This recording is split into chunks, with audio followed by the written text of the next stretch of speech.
মানে চারিদিক দিয়ে এত পরিমাণে গুলির শব্দ, টাকা না দিলে অপারেশন নাই। ওটির সময় যখন ভিতরে ঢোকানোর আগেই বলতো যে 700-500 টাকা না দিলে আমরা অপারেশন করাইবো না।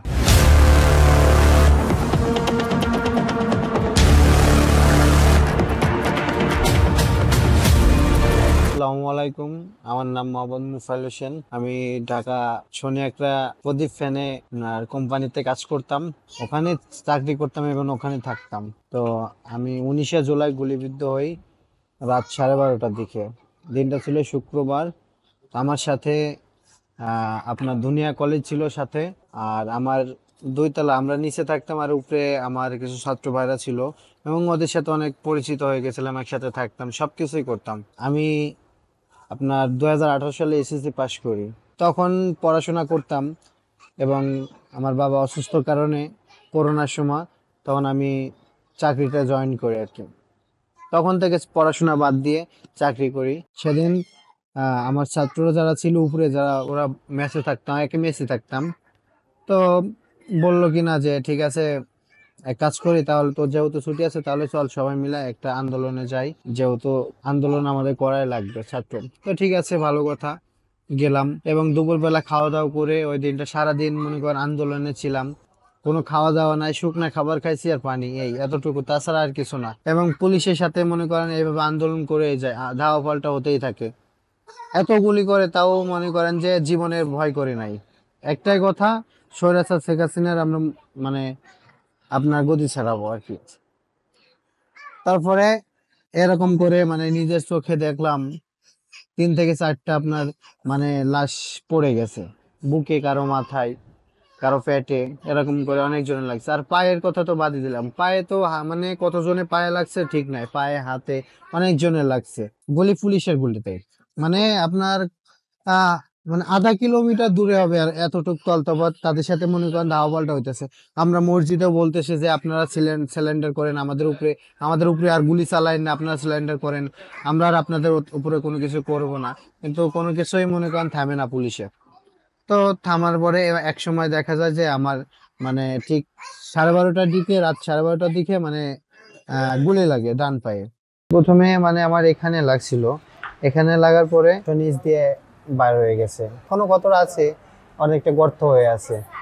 গুলি লাগার পরে আমি রাস্তার উপরে পড়ে যাই। পড়ে যাওয়ার পরে মানে অনেক চেষ্টা করি উঠার জন্য, কিন্তু আমি কোনো মতে উঠতে পারি না। মানে পা নড়াইতে, পা তো এ পা মনে করি এখান থেকে আমার পা নাই, এরকম একটা অবস্থা হয়ে গেছে। পরে অনেকবার চেষ্টা করে উঠতে পারে না।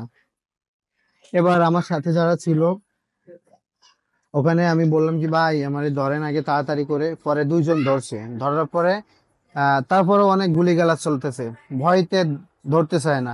তারপরেও আমার 2জন ধরছে, সাহস করে ধরে আমার মনে করেন ওই অবস্থায় রাস্তার উপরে নিয়ে যায়। আমার প্যান পরা ছিল, ওই ফ্যানের উপর দিয়ে একজন গামছা বেঁধে আপনার আমার শনি একরা সলমান হসপিটালে নিয়ে যায়।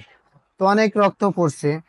পড়ার পরে আমার সালমান হসপিটালে নিয়ে যাওয়ার পরে আমরা অনেকজন ছিলাম একসাথে, এবং মানে ওখানকার আপনার ডাক্তার, যে ডাক্তারগুলো ছিল ওরা খালি আপনার হচ্ছে মানে যাতে ব্লাডটা বন্ধ না হয় এই কারণে মনে করেন যে আপনার হচ্ছে গজ দিয়ে পেঁচায় রাখছে, আর কয়েকটা ইনজেকশন দিছে যাতে ব্লাডটা কম বের হয়।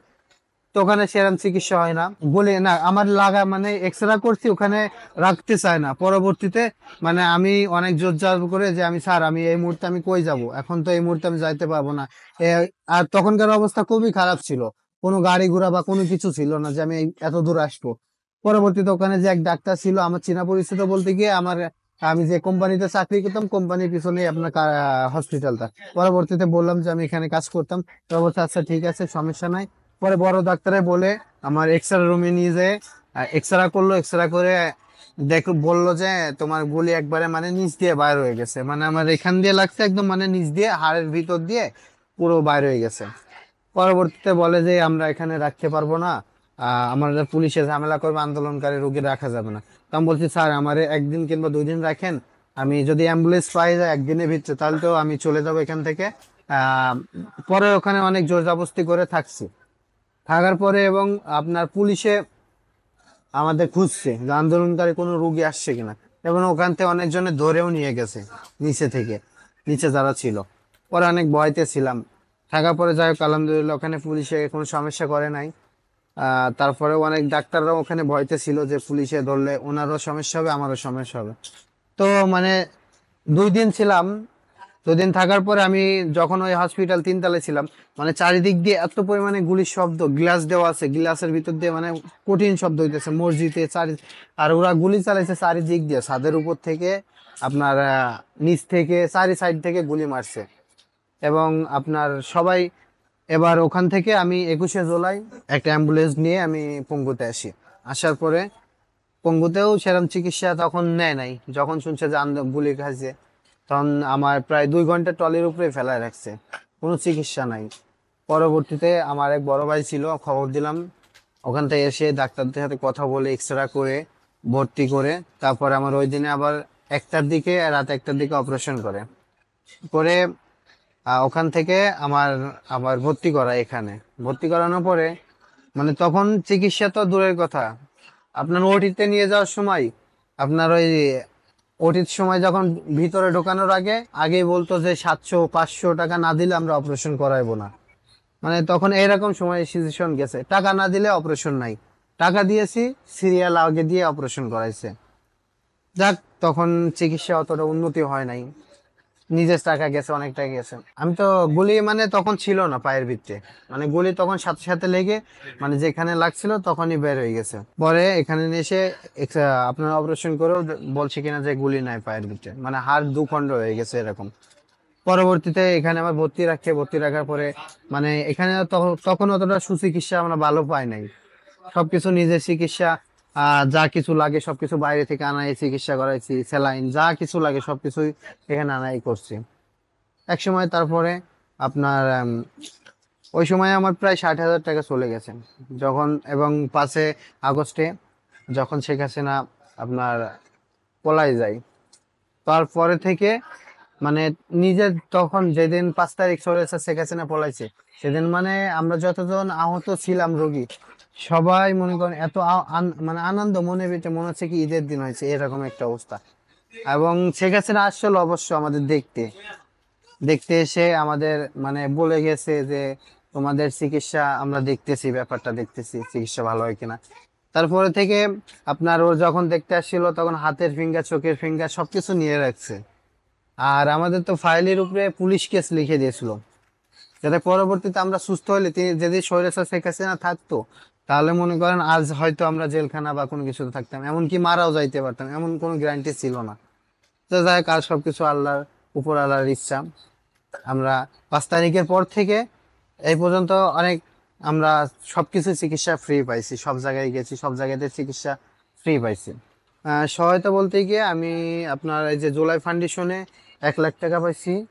আর এমনি আমার বাড়িতে যখন আমি 1 মাস পরে ছুটি দিয়ে দিছিল, তখন বাড়িতে গিয়ে মানে আমার এই যে জামাত ইসলাম থেকে টাকা দিয়ে গেছিল, খালি এই জুলাই ফাউন্ডেশন থেকে। তাছাড়া মানে সরকারিভাবে কোনো কিছু পাই নাই।